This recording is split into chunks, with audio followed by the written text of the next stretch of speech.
தூங்க சொன்னால் இவங்க கொரட்டை விட்டு நடிக்கிறாங்க. இது மாதிரி உங்கள் வீட்டில் இருக்கிற குட்டி குழந்தைங்க இருக்காங்களா? இருக்கோம். எங்கே இருக்கீங்க?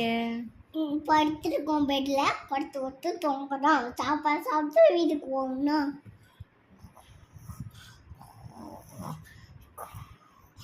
ஸ்கூலுக்கு போகணும்.